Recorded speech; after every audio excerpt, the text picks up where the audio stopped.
Hello YouTube folks, and welcome back to my channel. Today I will be recommending 10 books with Studio Ghibli vibes.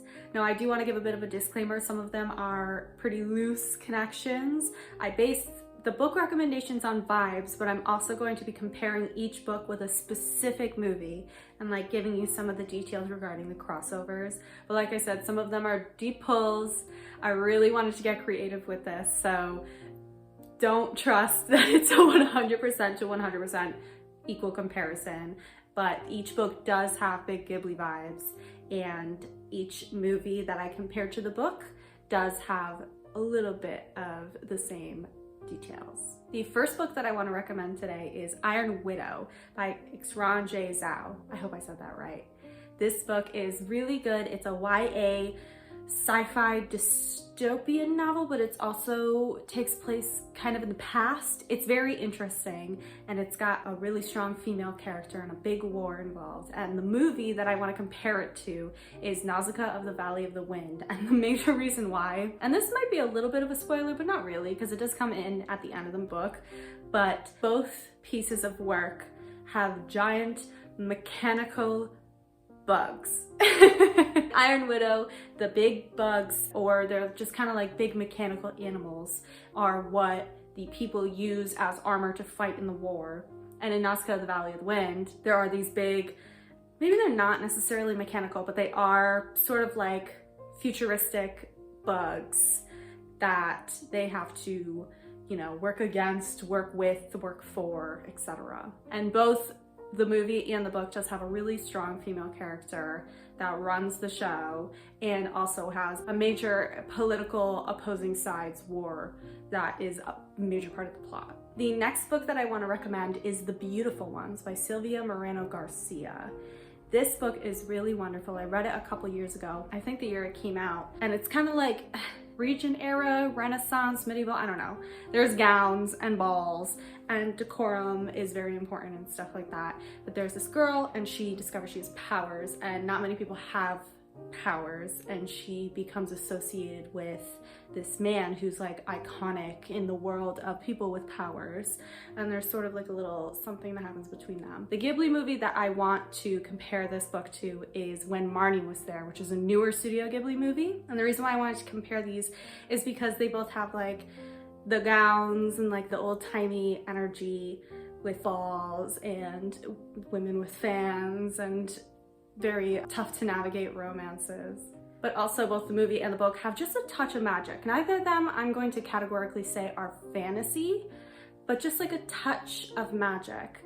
The main girl in The Beautiful Ones, her magic power is not like this huge system that's part of this big fantasy world. It's just like a little, she just can do little fun stuff. And then When Marnie Was There, there are the like major flashbacks that the main character has, and it's very like, it feels very fantastical without it being like, ooh, magic. It's like flashbacks. Another major element that both the book and the movie have is like discovery of self. It's like coming to terms with who you are and loving yourself and your situation and making the best of it. Also, I totally forgot, but I have a copy. Here it is. The next book I want to recommend is Nettle and Bone by T. Kingfisher. This book is really good. I just read it this year, and it's about this girl who is sort of a princess, sort of a nun, sort of a witch? I don't know. But her mission is to kill the king because the king is married to her sister and he's abusing her. So she gathers up all these misfit people and goes and conquers the kingdom. And the movie that I want to compare it to is The Cat Returns, which I just watched for the first time like 2 weeks ago, and I loved it. I thought it would be silly, but it was really, really cute. And the things that are parallel between this book and this movie is definitely the found family, because in The Cat Returns there is a very quirky group of little misfit people who are working towards the same cause. Another element is the corrupt kingdom idea, because in The Cat Returns there's like that crazy king that I think is voiced by like Jack Black or something. And in Nettle and Bone, of course, they are working against the kingdom because they want to kill the prince who is going to become the king that is hurting her sister. And also just like this energy of like being whisked away into a journey, because in Nettle and Bone, the girl doesn't necessarily want to do this, but she feels she has to, and she feels very like strange that she gets involved in it. She feels like misplaced, like this doesn't fit. She doesn't have like the hero energy that a lot of people who do these kinds of missions have. And the same as in The Cat Returns, is the girl is literally whisked away into the world of cats because she saves a cat from getting hit by a car. The next book that I want to recommend for Studio Ghibli lovers is The Night Circus by Erin Morgenstern. And of course, this ended up on the list, of course. And the movie I'm going to compare it to is none other than probably the most popular movie, Spirited Away. And that is just because of the intricacy and the mystifying imagery in both the book and the movie. I mean, Spirited Away is truly a visual masterpiece. And so is this book, of course, like in your head. And also the romance. The romance in both of these is so good. And it's not the main plot. It's not a romance book or a romance movie, but the romance is like so good.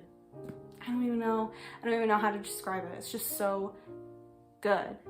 And also another element of both of them is like puzzle solving, because in Spirited Away, she has to like figure out how to get into the spa, and she has to figure out which pig is her parents, all this kind of stuff. And in The Night Circus, there's also sort of that element of like puzzle solving where they have to figure out how to outmatch each other, how to do the better performance. It's what the story's about. Two opposing magicians have these two opposing magician apprentices who form real magic but pretend it's fake magic in a circus that only comes at night and like has traveled throughout centuries. And they try to like outperform each other, and then, you know, they fall in love. The next book I want to recommend with Studio Ghibli vibes, and I feel like this one has major Studio Ghibli vibes, but like in a more mature way because it's a little more graphic and violent, is Juniper and Thorn by Ava Reed. This book is about these three sisters. It's based on like an old folk tale called like The Juniper Tree or something like that. It's about these three sisters, and one of them's really plain, and she ends up falling in love with the city that she is isolated from because their father is very controlling. He's a very controlling wizard, and she has to figure out like the mystery of who's killing people in the city, and she falls in love with a performer and like has to figure out what happened to her mom and all this crazy stuff. And the movie that I want to compare this to, and this is probably one of the bigger stretches, is Kiki's Delivery Service. And of course, it's because of the witches. Because Kiki is a witch, and in Juniper and Thorn, the three sisters are witches, and they all have their own. The train is training. And of course, they each have their own magic. But also there is that element of sisterhood. I mean, Kiki doesn't have any sisters, but she gathers and gravitates towards the women in her life and looks to them for advice and friendship and stuff like that. And also the like country to city, like the new world, new me kind of energy, because Kiki goes from, you know, her little witch world to trying to do a delivery service, of course. And the three girls in Juniper and Thorn travel into the city, and they love the city, and they want to escape the sort of like really isolated, it's almost like a farm or like a big major estate that's very displaced in the city, because the city was built around the farm much later after the farm was there. And another kind of overlapping thing is like animals, like the theme of animals. Because in Kiki's Delivery Service, she has a little cat, and there's like a lot of other animals too. And then in Juniper and Thorn, the mystical animals that live on their estate is a big part of the plot. There's like a dragon that like breathes fire, and there's like a centaur or something who thinks he's a demigod. I don't remember. But the animal theme is pretty major in both as well. The next book I want to recommend is Chime by Franny Billingsley. I hope I said that right. This book was really good. It's definitely for a younger audience, but it's about this girl who is very wild and different from her community, and she traverses into nature very often and communicates with the old gods. And then this guy comes into her town and like mystifies her with his beauty. She always talks about like his mane of hair and his golden eyes, so he's like a lion or something, right? But she has like some sort of magical powers. I mean, look how fabulous she is. She's beautiful. And the movie that I want to compare this one to is Princess Mononoke, and that's because of the themes of old gods and trying to navigate in a new world with them, a wild girl who feels more comfortable in nature, and like the new guy in town like throwing a wrench on everything, right? Because in Princess Mononoke, the hero shows up and like tries to save the Iron Town, and Princess Mononoke is like, you're weird, get out of here, like what are you doing here?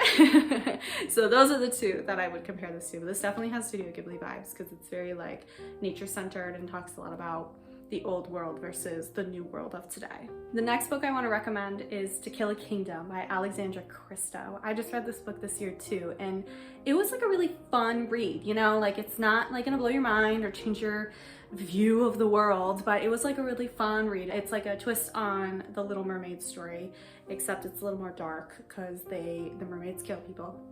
And the princess, who is like the Ariel opposite, her specialty is killing princes, and she has a prince in her grasp and she lets him go, and her mother, who's like evil, curses her to be a human, and she has to go kill the prince as a human, and she ends up falling in love with him. And the Studio Ghibli movie I want to compare this to is Castle in the Sky, which is one of my favorites. It's so underrated. And the reason why is they both have pirates, they both have like creatures, like there's the big like iron giant guy in Castle in the Sky that's like very iconic, right? We see it in the cover of a lot of Studio Ghibli merchandise. And in To Kill a Kingdom, of course, there are the mermaids, and there's like some other strange beings. The major part that drew me to compare these two is like the lost jewel that must be found, because in Castle in the Sky the girl has the necklace, and that's like a very powerful thing and everyone's trying to get after it.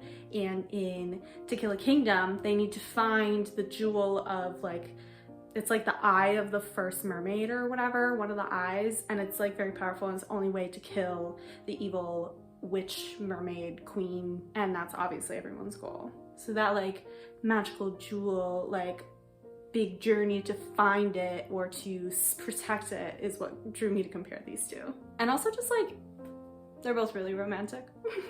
The next book I want to recommend, and probably my favorite on this list, is The Cruel Prince by Holly Black.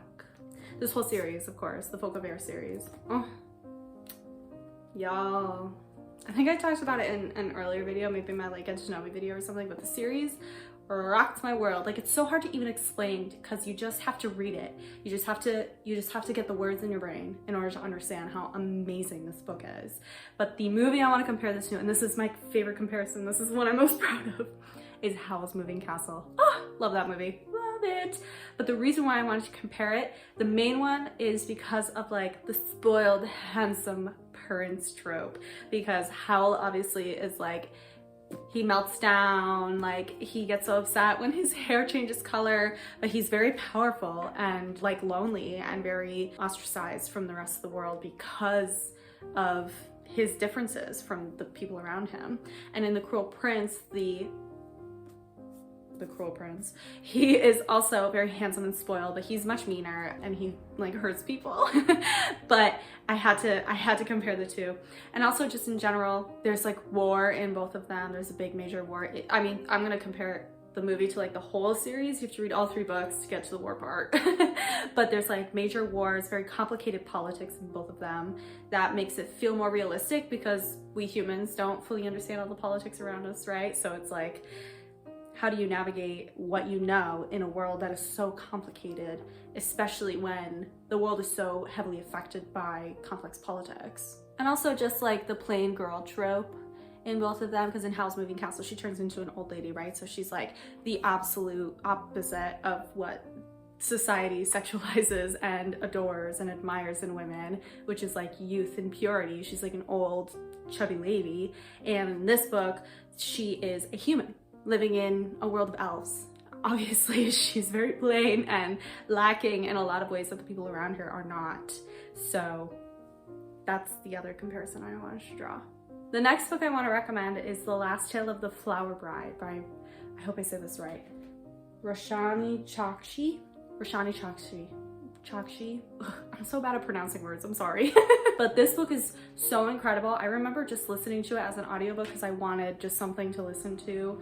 And it was like almost Halloween too, so I want something a little gothic, a little spooky. And this book rocks my world. Like, it has like 2 plot lines, and it's about this, in the real world, this man who's about to marry this woman, or maybe they are married, I don't remember. But he's like trying to understand her. She's very like mysterious and withdrawn, but like that also draws him in, right? And in the past, we see her friend, her childhood best friend's perspective, navigating her abusive home and living with her best friend, who ends up being this mysterious woman who is a little bit mean to her. And like, my favorite part of this book, and this may be kind of a spoiler, I don't know, but you never know if magic is real or not, because everyone is so delusional in the book. Like, you never know if magic is actually real, or if people just think it is, and when things happen, they're like, oh my god, it was the magic.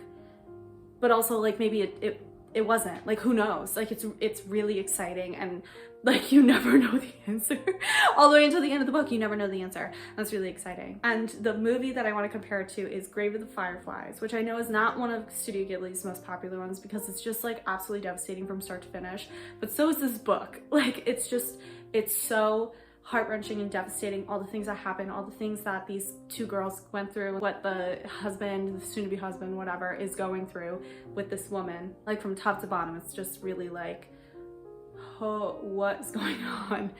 And also like the delusion of both of them, because in Grave of the Fireflies, the older brother is like, I refuse to be taken care of or let my little brother be taken care of by anyone else. It's me, it has to be me. And that's, you know, I mean, they're a kid. They're also kids in The Last Tale of the Flower Bride. They're very delusional in like their beliefs of magic, and that they're going to be taken away by fairies someday, and they have to like sacrifice all these different things, follow all these ridiculous rules. So that like delusion of 2 people together is what drew me to compare these 2. And also just the overall theme of like survival, because obviously Grave of the Fireflies is about them trying to survive in a war / post-war situation. And in Last Tale of the Flower Bride, they're just 2 girls trying to navigate a world that literally hates women. So they're constantly just trying to survive with what they were given, especially considering their sort of neglect and abuse that they experienced starting really young. The last book I want to recommend, and I've literally recommended this book in like every video, but that is Ocean at the End of the Lane by Neil Gaiman. I don't know why, I didn't even give it 5 stars, but it's just, I can't stop thinking about that book, so maybe it'll turn to 5 stars, I don't know. But it's about this kid, and it's Neil Gaiman, so it's very much like Coraline, this kid, and he's navigating, his parents who aren't around often. He finds this girl in the woods, and they find this big pond that like gives them powers or whatever, and then he has a babysitter, and you know, there's drama with the babysitter. But the movie I want to compare this to is Ponyo. Don't hate me, but the main reason why I want to compare it is because of the theme of water, right? In Ponyo, she's a fish that becomes a person, and then she goes back to a fish and back to a person, back and forth. The theme of water, of living with water, of life from water, is very present in Ponyo, and it is in Ocean at the End of the Lane, because the pond that they find, the ocean right at the end of the lane, brings life to the magic that the child experiences. And also just kind of the theme of like worlds colliding, because in Ponyo, it's like the humans and the water people, and they like collide forcefully, especially towards the end of the movie. And in the book, the world of magic and the world of humans collides forcefully because of 2 people being drawn together, just like in the movie. And also just like the theme of like children versus adults. Neil Gaiman loves this theme. He loves to do like kids versus adults. But in the end of Ocean at the End of the Lane, the 2 children have this big battle with the like, I won't say who it is or like what happens, but like the adults, right? The theme, the adults, TM. And in Ponyo, the 2 kids have to work against the will of Ponyo's father specifically. He's sort of like the responsible adult figurehead, like he represents that idea, and they have to work against him to get what they want, to be together, kind of just like in Ocean at the End of the Lane. All right, so that is the end of my recommendations list. Like I said, each book has Studio Ghibli vibes. I described a little bit of the plot. I hope you trust that if you read it, you'll really feel those vibes. But I thought it was really fun to just compare each book to a movie, just to like kind of draw further parallels. And it was fun, I don't know. Like, I had fun picking and looking at lists and being like, oh, this has this and this has this. So I hope you enjoyed as well. I hope you have a great rest of your day. Bye.